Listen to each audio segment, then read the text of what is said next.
എൻ്റെ മോളുടെ ചിത്രമാണ് ഇഷ്ടപ്പെട്ട 252 ആണിയിലാണ് ഇത് ചെയ്ത് വെച്ചിരിക്കുന്നത്. പിന്നെ ഒരു സാധാരണ നൂലിൽ ചെയ്തിരിക്കുന്ന ഒരു വർക്കാണ്.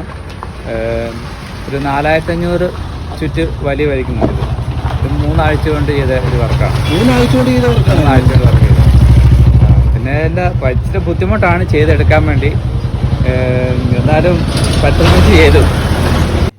ഈ നിൽക്കുന്ന ചേട്ടൻ ഇത്രയൊക്കെ ചെയ്തിട്ടും ആരും അറിഞ്ഞിട്ടില്ലെന്നാണ് എന്നോട് പറഞ്ഞത്. പക്ഷെ ഇതൊക്കെ 10 പേര് അറിയേണ്ട ഒരു കാര്യമാണ്. നിങ്ങൾ നേരിട്ട് വന്ന് നോക്കണം ഈ ഒരു വർക്ക് അറിയണമെങ്കിൽ. അത്ര അടിപൊളിയായിട്ടാണ് ചെയ്തേക്കുന്നത്.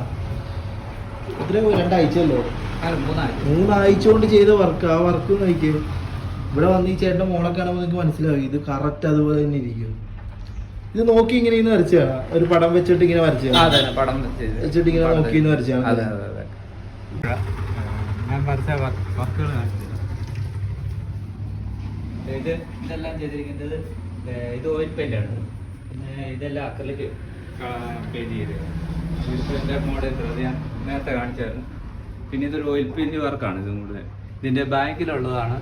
ഈ കൊത്തുണികളാണ് കൂടുതലും ചെയ്തിരിക്കുന്നത്. ഇത് ഒരു 5-6 മാസം എടുത്ത് ചെയ്തൊരു വർക്കാണ്. പിന്നെ ഇതും ഒരു ഓയിൽ പെയിന്റ് വർക്കാണ്. ഇത് അക്രിലിക് ചെയ്തേക്കുന്ന വർക്ക്. ഇത് ഓയിൽ പെയിന്റ്. പിന്നെ ഇതൊരു മ്യൂറൽ പെയിന്റിന്റെ വർക്കാണ്. അക്രിലിക് ചെയ്തത് ഒരു ഗിഫ്റ്റ് കൊടുക്കാൻ വേണ്ടി വരച്ചേക്കുന്നത്. പിന്നെ ഇത് ഭിത്തിയായി ചെയ്തിരിക്കുന്നത്, പുട്ടിയായിട്ട് ചെയ്തിരിക്കുന്നത് ഒരു അക്രിലിക്കിന്റെ.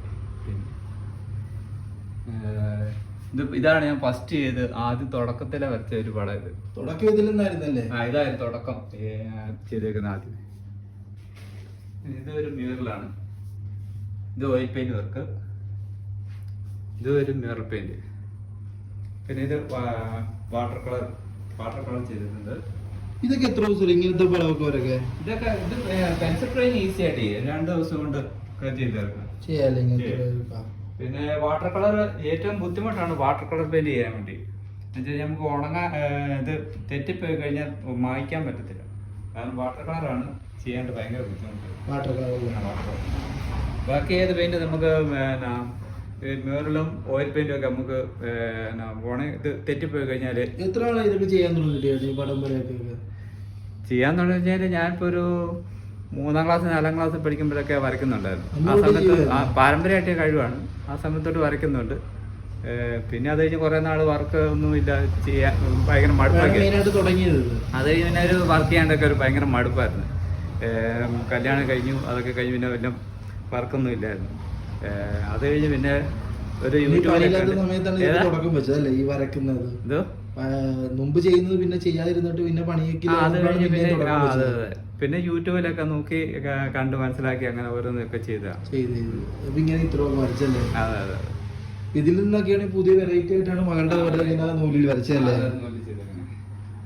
അതാണ് ഇപ്പൊ ഇച്ചിരി വെറൈറ്റി ആയിട്ട് ചെയ്തത്. ഇനിയിപ്പോ ഇതൊരു വെറൈറ്റി വേറെ വർക്ക് ചെയ്യാണ്ടുള്ള ഒരു ഇതിന്റെ തന്നെ വേറെ ഈ നൂലിൽ തന്നെയുള്ള നൂലിന്റെ അല്ല. ഈ മ്യൂറൽ ഇപ്പോഴത്തെ മ്യൂറൽ പെയിന്റ് ഉണ്ട്. അതൊന്നും ഒരു വേറെ ഒരു സിമെന്റ് ചെയ്യാൻ വേണ്ടി ഇങ്ങനത്തെ പെയിന്റിങ് സിമെന്റിൽ ചെയ്യാൻ വേണ്ടി ഇതുപോലത്തെ ഒരു പ്ലാനിങ് ഉണ്ട്. അത് ചെയ്യാൻ വേണ്ടി ഇരിക്കുന്നു. അത് തുടക്കം വെച്ചോ? അതിന്റെ എല്ലാം സാധനം എല്ലാം ഉള്ള റെഡിയാക്കി വെച്ചിട്ടുണ്ട്. സമയം കിട്ടുമ്പോ എല്ലാം തുടങ്ങും. അത് പയ്യെ ചെയ്യുമല്ലോ. അതെ അതെ. ഇതാണ് ഇപ്പൊ